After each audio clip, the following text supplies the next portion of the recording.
Have you ever heard faith can move mountains? This does not mean that you can literally move mountains with your physical build or you can move mountains with your brain. No, faith can move mountains literally means that if you believe, if you have a strong determination, if you want to achieve any kind of goal, then if you are determined to do that thing, you can definitely achieve that. Keeping this in mind, what are we going to see in this session? That is all about a letter to God. वैसे a letter to God के बारे आपने सुना है, आपने पढ़ा है. This particular letter to God, this is the first chapter of your first flight. किसने लिखा है ये? It is written by G.L. Fintus. अब यहाँ पे ये important है कि faith के बारे जब बात कर रहे हैं, theme क्या है इस पूरे chapter की? That is faith can move mountains. जब हम बात करते हैं एक particular character की, जो मेन कैरेक्टर है, दूसरा नाम क्या होता है मेन कैरेक्टर का? That is protagonist children. तो जब हम मेन कैरेक्टर के बारे में बात करते हैं, उसको कितना विश्वास होता है किसके ऊपर जिसे हमने देखा भी नहीं, उस फिगर के ऊपर जिसके एग्जिस्टेंस के बारे किसी को भी नहीं पता. Who is that? Yes, that is Almighty God. एक छोटी सी चिड़िया के बारे बात करो, एक अपने आत्मविश्वास के बारे बात करो. पहले चिड़िया के बारे बात कर लेते हैं कि एक छोटी सी चिड़िया भी जो होती है या कोई से भी टाइप ऑफ बर्ड की हम बात करते हैं, वो भी तार को यूं पकड़ के बैठी रहती है और वहीं बैठे बैठे सो जाती है. या फिर हम बाग्स के बारे बात करें, ट्रीज के, तो वो वहीं बैठे बैठे सो जाती है बिना किसी सपोर्ट के. क्यों? क्योंकि उसे विश्वास है कि जिसने उसे बनाया है वो उसे सोने भी देगा, वो उसे खाने को भी देगा और वो उसे गिरने भी नहीं देगा. तो पूरी तरह से जब आप विश्वास बना लेते हैं किसी के ऊपर, खास करके अलमाइटी गॉड के ऊपर, तो आप क्या कर सकते हैं? आपने सरेंडर कर दिया अपने आप को, इतना ज़्यादा फेथ आपने दिखाया है, तो डेफिनेटली भगवान भी आएंगे आपकी हेल्प करने के लिए. पर यह बात भी साफ है कि भगवान खुद नहीं आते, भगवान अपने एक रिप्रेजेंटेटिव को चूज करते हैं, एक ऐसे इंसान को चूज करते हैं जो उनका रिप्रेजेंटेटिव होता है और वो आके हमारी मदद कर देता है कि नहीं? इसी तरह जब हम स्टार्ट करते हैं लेंचो के बारे, तो लेंचो एक गरीब सा फार्मर है, हाँ, लेकिन थोड़ा सा पढ़ा लिखा फार्मर भी है. तो ये जो लेंचो है ये अपने फार्म को ग्रो करता है, क्रॉप्स को ग्रो करता है. तो जब इसके क्रॉप्स ग्रो होते हैं, क्योंकि एक फार्मर की लाइफ क्या होती है कि वो पूरी तरह से डिपेंडेंट होता है कि मैंने जितनी भी क्रॉप्स को ग्रो किए हैं, कहाँ से क्रॉप्स को ग्रो करना शुरू करते हैं, छोटे से बीज से डालना, उसका ध्यान रखना, उसका पानी देना. It is like a new baby. जैसे बच्चे का ध्यान रखते हैं, वैसे ही ऐसे क्रॉप्स का, ऐसे खेती बाड़ी का ध्यान रखना पड़ता है. तो जब लेंचो ने पूरा ध्यान रखा और वो एक्सपेक्ट कर रहा था, उसे विश्वास था कि अरे दूर से घने बादल दिख रहे हैं, बारिश आएगी, बारिश आती भी है, वो खुश भी हो जाता है. इसीलिए वो कैसे मेटाफर को यूज करता है? वो कहता है कि ये जो बारिश की बूंदें हैं ये तो नए सिक्के की तरह है, न्यू कॉइन्स की तरह है. किसी को वो सिल्वर कॉइन्स भी बोलता है. बाद में ये बारिश किस तरह से चीज़ों को डिस्ट्रॉय कर देती है, हेल स्टॉर्म बन जाती है, ओले की तरह गिरने लग जाती है. इसका ये मतलब है कि अगर नेचर के बारे बात करें तो रॉबर्ट ली फ्रॉस्ट अगर हमें बताते हैं कि नेचर में पावर है हील करने के लिए चीज़ों को, कौन से पोएम के अंदर आपने देखा है रॉबर्ट ली फ्रॉस्ट की ये बात? और वो है डस्ट ऑफ स्नो. ऐसे ही तो क्वेश्चंस आते हैं मेरे बच्चे, ऐसे ही क्वेश्चंस आते हैं क्लास 10th बोर्ड के अंदर जब हम रेलेवेंट चीजों को समझते हैं और उन्हें इंटरलिंक्ड कर देते हैं, इंटर रिलेट कर देते हैं, है कि नहीं? तो नेचर के अंदर पावर अगर है किसी चीज को हील करने की, हमारे मन को, हमारे फिजिकल एलिमेंट को अगर क्योर करने की पावर है, तो नेचर में पावर है चीजों को डिस्ट्रॉय भी करने की. इसने उम्मीद लगाई थी नेचर से नहीं, किससे? भगवान से. और जब ये भगवान से उम्मीद लगाता है कि बारिश आएगी लेकिन चीजें आके स्पॉइल हो जाती है, तब ये क्या स्टेप लेता है? तब ये जाता है किसके पास? पोस्ट मास्टर के पास. दैट मीन्स पोस्ट ऑफिस में ये जाते हैं और पोस्ट ऑफिस में जाके लेटर लिखते हैं. एक लेटर को लिखने के लिए बेसिक फॉर्मेट क्या कहता है अपना? एक लेटर को लिखने के लिए बेसिक फॉर्मेट कहता है कि हम किसे लेटर भेज रहे हैं. और ये जो महाशय हैं ये लेटर किसको भेजते हैं? गॉड को एड्रेस करके भेजते हैं. ऐसे फिगर जिसे हमने देखा नहीं, जिसका रास्ता हम जानते नहीं, बस मन में एक विश्वास है कि हाँ कोई तो है जो हमारे अच्छे काम और हमारे बुरे काम, हमारी लाइफ को आगे कैसे बढ़ाना है, वो जो है वो सब कुछ देख रहा है. तो जब अपन बात करते हैं लेंचो के बारे, हाँ उसकी जो फील्ड ऑफ क्रॉप्स थी वो सारी की सारी बर्बाद हो जाती है, he is left with nothing. तो उसको रिक्वायरमेंट है, वो पूरी तरह से बेसहारा नहीं हो गया, वो इंडस्ट्रियस है, वो लेबोरियस है, वो हार्ड वर्किंग है, साथ ही थोड़ा सा पढ़ा लिखा भी है। लेबोरियस, इंडस्ट्रियस, कौन सा वर्ड यूज किया गया है चैप्टर के अंदर? क्या है बेटा? वो है ऑक्स ऑफ अ मैन। दिखाता है ये ऑक्स ऑफ अ मैन, ये मेटाफर है, फिर से कह देती हूँ, ये मेटाफर है जो बता रहा है कि वो कितना लेबोरियस है, कितना इंडस्ट्रियस है। इसीलिए वो दिन रात अपने फार्म का ध्यान रखता था और वेट कर रहा था कि जैसे ही ये सब हार्वेस्ट होंगे फिर ये मेरी अर्निंग होगी, फिर ये मेरा ब्रेड एंड बटर होगा। मेरी फैमिली जो पूरी तरह से डिपेंडेंट है मेरे ऊपर, मैं उनको खाना खिला सकूंगा। लेकिन जब इसे नहीं मिलता है तो ये किसी के पास सहारा मांगने नहीं जाता है, उससे मांगने जाता है जिसके ऊपर इसे पूरा विश्वास है। और क्या मांग के लाता है? वो कहता है भगवान मुझे 100 पैसोस की जरूरत है। क्यों 100 पैसोस की जरूरत है? ताकि ये जो सारी चीजें बर्बाद हुई हैं, ऐसा नहीं है कि मैं हाथ में हाथ रख के बैठूंगा, मैं पैसे कमाने के लिए सक्षम नहीं हूं, ऐसा नहीं है। बात सिर्फ इतनी सी है कि पूरा जो स्पॉइल हुआ है और जिस पे मेरी लाइफ, मेरा साल डिपेंडेंट था, अब वो नहीं रहा, तो मुझे बेसिक से, जीरो से शुरू करने के लिए और थोड़ा बहुत इस साल में खाने पीने के लिए मुझे रिक्वायरमेंट है। इसीलिए वो सीधा जाके क्या कहता है? मुझे 100 पैसोस चाहिए। पोस्ट मास्टर के पास जाता है, पोस्ट ऑफिस जाता है मेरा मतलब, और जो पोस्ट ऑफिस के एम्प्लॉयज होते हैं वो पहले तो थोड़ा सा हंसते हैं, मजाक बनाते हैं। क्यों? क्योंकि ये जो लेंचो है ये कैसा है मेरे बच्चे? ये है नाइव। नाइव वर्ड का बार बार यूज होता है आपके चैप्टर के अंदर, आपके आंसर्स को फ्रेम करते वक्त। नाइव मतलब जिस इंसान को ज्यादा एक्सपीरियंस नहीं है, जो थोड़ा सा इनोसेंट है, सीधा साधा है, भोला भाला है इस दुनियादारी को लेकर।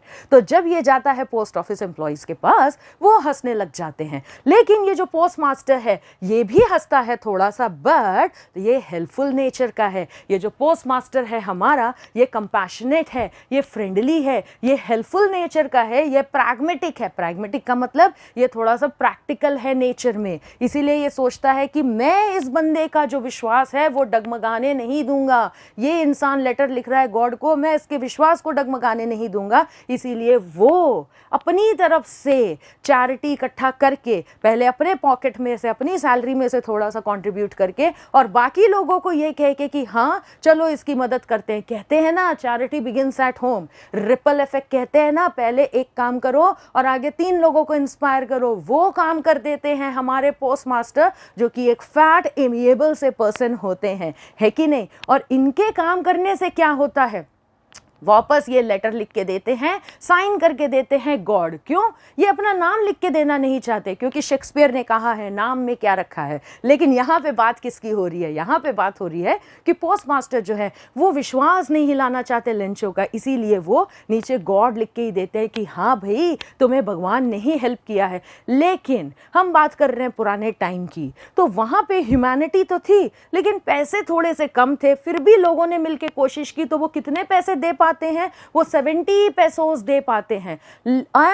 एंड जब लेंचो आता है किसके पास? लेंचो आता है दोबारा से एक लेटर लिखने के लिए। सेकंड लेटर जब लिखता है तो वो बेहद गुस्से में होता है। क्यों? क्योंकि उसने तो एक्सपेक्ट किए थे 100 पैसोस एंड मिलते कितने हैं उसे?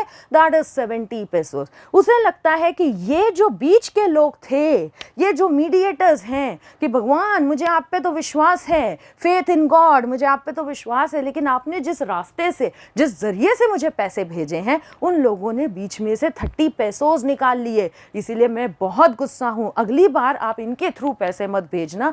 एंड जिसने हेल्प करी, क्योंकि भगवान जब हेल्प करता है तो डेफिनेटली अपने रिप्रेजेंटेटिव को भेजता है ना, तो जब रिप्रेजेंटेटिव को भेजता है तो उस रिप्रेजेंटेटिव को लेंचो ने क्या कह दिया? लेंचो ने कह दिया अरे वो तो सारे बेवकूफ हैं, वो तो सारे चोर हैं, they are bunch of crooks.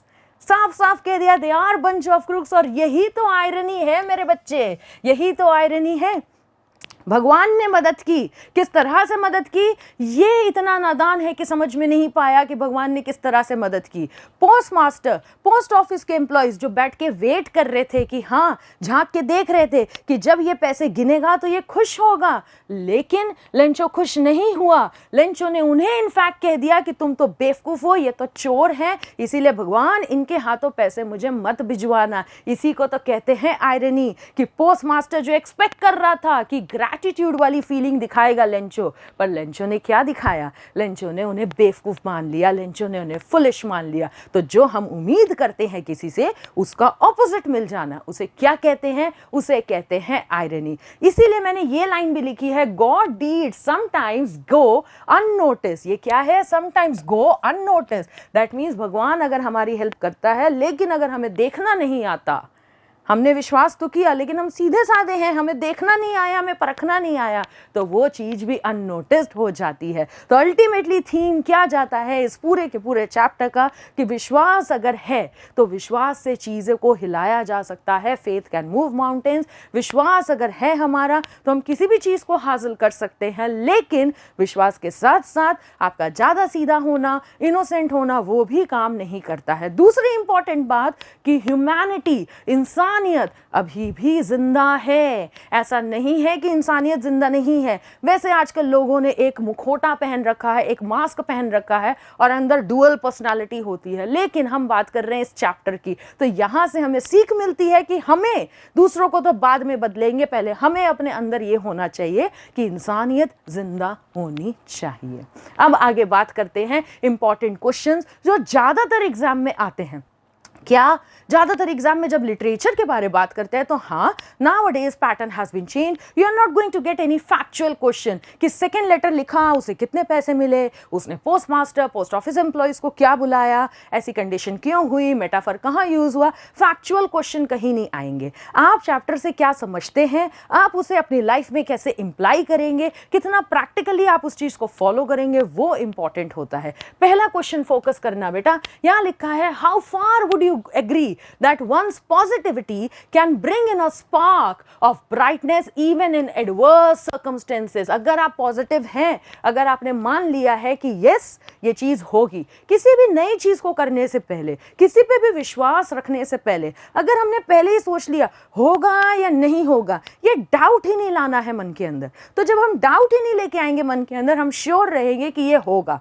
Surety में दो बातें आती है जो मैं बार बार कहती हूं कि आपको कॉन्फिडेंट होना है, आपको ओवर कॉन्फिडेंट नहीं होना है। ये तो होगा ही होगा और ये होगा, दोनों में फर्क है। वो चीजें, ये जो पॉजिटिव एटीट्यूड है, ये कैसे आपकी लाइफ में चमक ला देता है। गॉड को लेटर लिखा, क्या कैसे पैसे आते, 100 पैसे उसकी डिमांड की, कैसे आते, लेकिन कुछ ना कुछ जरिया बना, पॉजिटिविटी थी, इसीलिए उसके लाइफ में ब्राइटनेस आ गई। There was a spark of brightness, है कि नहीं। भले कम मिले पर मिले तो सही, भले 70 मिले पर मिले तो सही।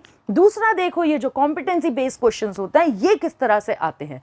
ग्रीफ और sadness is an emotion natural to all types of loss. सीधी सी बात है, कभी भी हमारा नुकसान होगा, कभी भी हमारा लॉस होगा तो हम दुखी हो जाते हैं। ग्रीफ और सैडनेस, उसमें से बाहर कैसे निकल के आना है, ये इंपॉर्टेंट होता है। पर अभी क्वेश्चन क्या रिलेट कर रहा है, you have been asked to present an analysis of the approaches of Lencho and Kisa Gautami in dealing with their respective losses। जब हम बात करते हैं कीसा गौतमी की, that means हम बात कर रहे हैं sermon at बनारस की। तो sermon at बनारस में कीसा गौतमी को भी लॉस होता है, वो कैसे रिएक्ट करती है। लेंचो को भी लॉस होता है, उसकी सारी की सारी फील्ड, सारे का सारा क्रॉप्स खराब हो जाता है। दोनों कैसे रिएक्ट करते हैं लॉसेस की तरफ, वो आ जाती है इस बात के अंदर। तो जब भी लिटरेचर का चैप्टर करेंगे, ये बात का ध्यान रखेंगे कि एक थीम को दूसरे थीम से मिलता जुलता है, तो डेफिनेटली वहां से क्वेश्चंस इकट्ठा मिलके आ सकते हैं।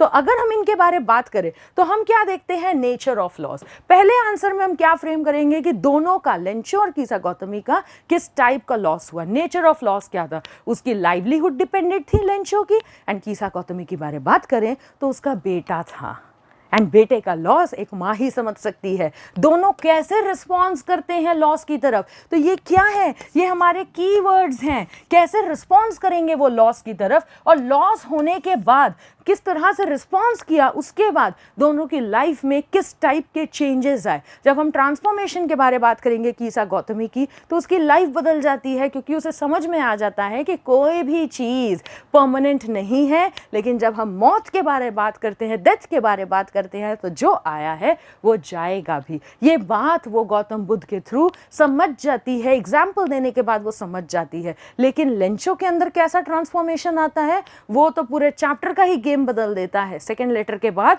सीधा सीधा कह देता है कि ये जो लोग हैं ये तो बंच ऑफ क्रूक्स हैं। तो आई होप ये जो छोटी सी चैप्टर थी जिसको मैंने समराइज करके बताने की कोशिश की है, आपको समझ आया। इंपॉर्टेंट क्वेश्चंस, की इंडिकेटर्स हमें कैसे कैसे यूज करने हैं अपने आंसर को फ्रेम करते वक्त, आई होप आप सबको समझ में आ चुका है। Thank you for watching this video.